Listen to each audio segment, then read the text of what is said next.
I just want to say thank you to everybody that also subscribed over on Library. It's currently gaining nearly 7,000 new subscribers a week. Also, the views on Library are monetized, so while we're not going to retire anytime soon, it definitely does actually help out a lot. Dominic Cummings. I find this funny because you can sum it up in layman terms as people fighting over whether to go visit their mom. But it's a little bit more in depth than that. It's not just about going to see his mama. So he comes out. He's given good eye contact to the reporters and those around. So in that sense, you could say he's confident in his position. And then as he walks on, he bows his head down. So you now can see that he's portraying confidence.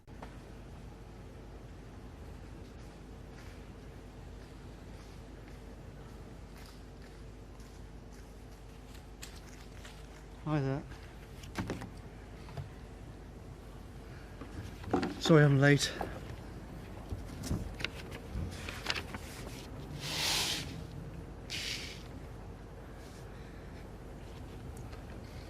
We have a little bit of an OCD moment. It's normal to put your papers down, obviously. He's got his prepared speech and he's written it all out for you. But to tweak it in a way that it's perfect on the table to the eye, usually it's someone who's trying to gain control because there are other areas in their life that they don't have control. And obviously the non-control that he has is the hysteria of the media, the mainstream media. Now, for those Americans, because I mostly have American audience, you know this is ridiculous. And this is a non-story. Good afternoon. Thank you for coming. Yesterday I gave a full account to the Prime Minister of my actions between the 27th of March and the 14th of April, what I thought and did. And he's asked me to repeat that account directly to you. I know that millions of people in this country have been suffering. Thousands have died. Many are angry about what they've seen in the media about my actions. The tapping of the fingers. He's anchored himself in a very comfortable way. He's prepared a speech. Those actions all say, I'm being attacked unjustly. I'm not completely confident in my position, so I'm building, in his mind, a mental barrier and a physical barrier to keep myself and my family safe. We don't see a whole lot of shaking. You see finger tapping and it's associated with shaking. That would be more fear. But this is more like a methodical plan. I will play my part because I have confidence that the British people are smart enough to see that this was a legit travel and MSM needs to shove it. I want to clear up the confusions and misunderstandings that I can. In retrospect, I should have made this statement earlier. It's many years since I've said anything on television, but I will do my best to answer questions after I've explained what happened. I also should clarify that I'm not here to speak on behalf of the government or the Prime Minister. I'm explaining my own actions and my own thinking. The Prime Minister is giving a press conference later and he will answer questions concerning government policy. Around midnight on Thursday the 26th of March, I spoke to the Prime Minister. He told me that he tested positive for COVID. We discussed the national emergency, arrangements for number 10 given his isolation, and what I would do. So we're not going to listen to this whole story because he literally goes step by step, which is a giant yawn. But some of the little actions that he does, like he's got a hold of the paper on one side, pointer and thumb, and the other side he's kind of gently tapping it. It's just him. He's getting ready to flip it and go to the next page. And that's basically all you see. Every time he gets to the bottom of it or he gets a little lost, nobody likes getting lost. You'll see some nervousness there. But every time he gets to the bottom of the page, he starts preparing. Body tenses up. Going to prepare to flip because I don't want to lose my spot and look ridiculous because I've already been attacked for a ridiculous notion. Now let's go on to the meat of the excuse. This situation would get worse, and I was worried about the possibility of leaving my wife and child at home all day and often into the night while I worked in number 10.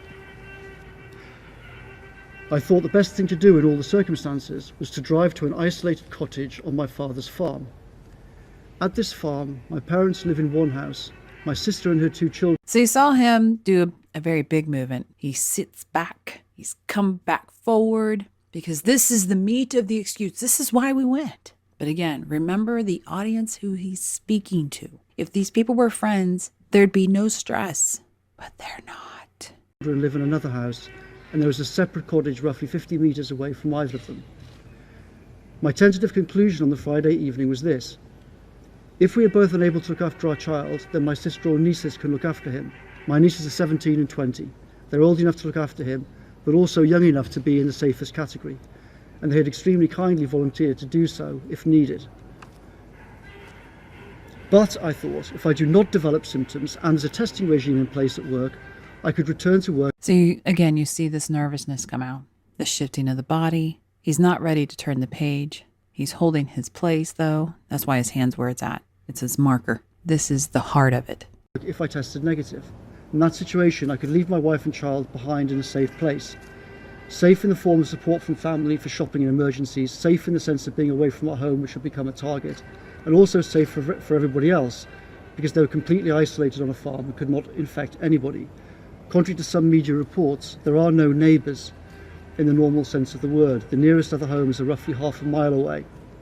So in this scenario, I thought that they could stay there for a few weeks. I could go back to work, help colleagues, and everybody, including the general public, would be safe.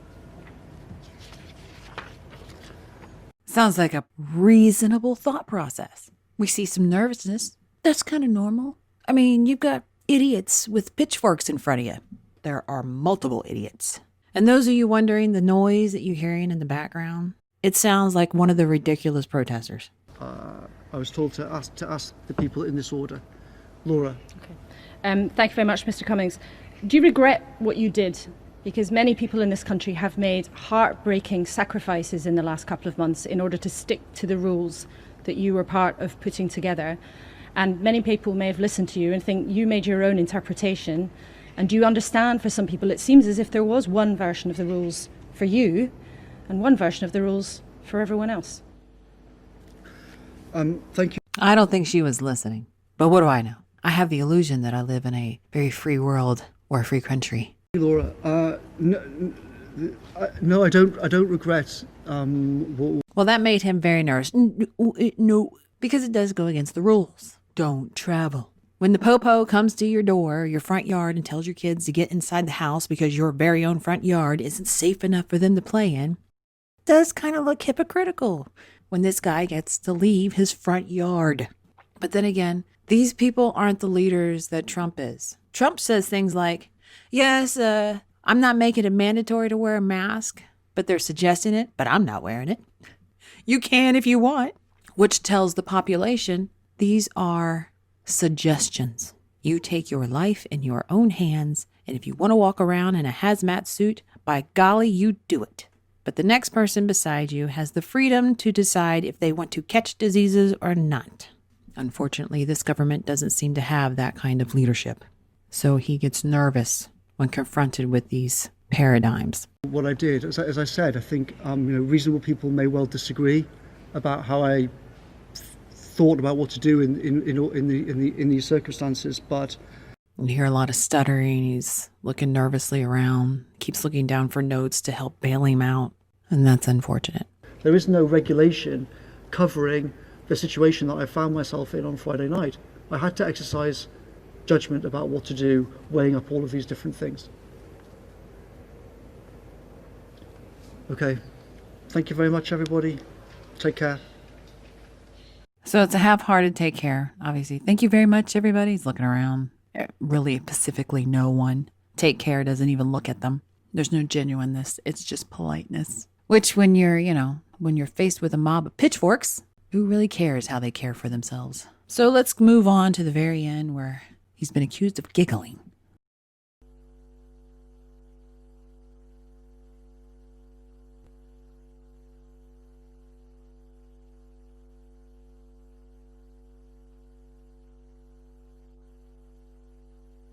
Well, I didn't really see much of giggling. I did see a man who was waiting for his yard to be vacated, or area to be vacated, as if that was it. We don't actually know what was going on. He may have been having a little snicker at someone's comment. That's what happens when the silence comes, when they mute everything. Assumptions can be deadly. If you like it, please share and subscribe. Thanks for watching.